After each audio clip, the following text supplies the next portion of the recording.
فوجی عدالتوں میں سویلینز کے ٹرائل کے خلاف کیس کی سماعت سپریم کورٹ کے آئینی بینچ نے کل تک کے لیے ملتوی کر دی ہے۔ آپ کو بتائیں کہ وزارت دفاع کے وکیل خواجہ حارث کل بھی اپنے دلائل جاری رکھیں گے۔ ہم خبر آپ کو دے رہے ہیں، آپ کو بتائیں کہ سپریم کورٹ نے فوجی عدالتوں میں سویلینز کے ٹرائل کے خلاف کیس کی سماعت کل تک ملتوی کر دی ہے۔ آپ کو بتائیں کہ آئینی بینچ کے روبرو وزارت دفاع کے وکیل خواجہ حارث کل بھی اس کیس میں اپنے دلائل جاری رکھیں گے۔ آپ کو بتائیں کہ سپریم کورٹ کے آئینی بینچ نے جیلوں میں 9 مئی کے ملزمان کو دی جانے والی سہولیات پر ایڈوکیٹ جنرل پنجاب سے رپورٹ طلب کر لی ہے۔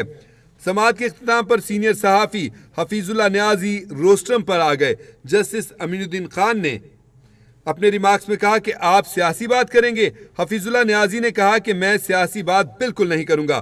انہوں نے کہا کہ ملزمان کو فیصلوں کے بعد جیلوں میں منتقل کر دیا گیا ہے۔ حفیظ اللہ نیازی نے عدالت کے روبرو کہا کہ ملزمان کو عام جیلوں میں دیگر قیدیوں کو ملنے والے تمام حقوق نہیں دیے جا رہے۔ جو سزائیں سنائی گئی ہیں اس میں وجوہات بیان نہیں کی گئیں۔ وکیل خواجہ حارث نے کہا کہ بنیادی آئینی حقوق کی بنیاد پر آرمی ایکٹ کو چیلنج نہیں کیا جا سکتا۔ جسٹس جمال خان مندوخیل نے اپنے ریمارکس میں کہا کہ کوئی شہری فوج کا حصہ بن جائے تو کیا بنیادی حقوق سے ہاتھ دھو بیٹھتا ہے؟ ملٹری کورٹس کا معاملہ آئین کے آرٹیکل 175 سے الگ ہے۔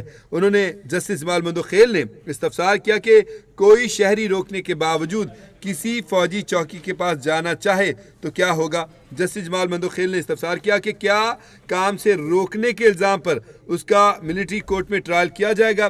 خواجہ حارث وکیل نے کہا کہ یہ تو آپ نے ایک صورتحال بتائی، اس پر کچھ نہیں کہہ سکتا۔ جسٹس مسرت ہلالی نے اپنے ریمارکس میں کہا کہ یہ تو سب سے متعلقہ سوال ہے۔ جسٹس محمد علی مظہر نے ریمارکس دیے کہ اس سوال کا جواب بہت سادہ سا ہے۔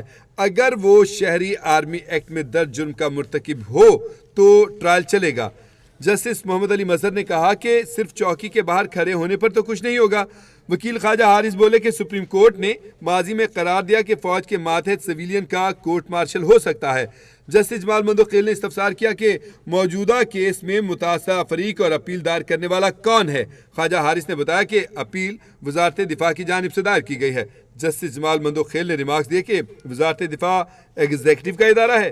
جسٹس جمال مندوخیل نے استفسار کیا کہ ایگزیکٹو کے خلاف اگر کوئی جرم ہو تو کیا وہ خود جج بن کر فیصلہ کر سکتا ہے؟ آئین میں اختیارات کی تقسیم بالکل واضح ہے۔ جسٹس جمال مندوخیل نے اپنے ریمارکس میں مزید کہا کہ آئین واضح ہے کہ ایگزیکٹو عدلیہ کا کردار ادا نہیں کر سکتا۔ انہوں نے کہا کہ فوجی عدالتوں کے کیس میں یہ بنیادی آئینی سوال ہے۔ وکیل خواجہ حارث نے عدالت کے روبرو کہا کہ کوئی اور فورم دستیاب نہ ہو تو ایگزیکٹو فیصلہ کر سکتا ہے۔ جسٹس جمال مندوخیل نے ریمارک دیا کہ قانون میں ازداد دہشت گردی عدالتوں کا فورم موجود ہے۔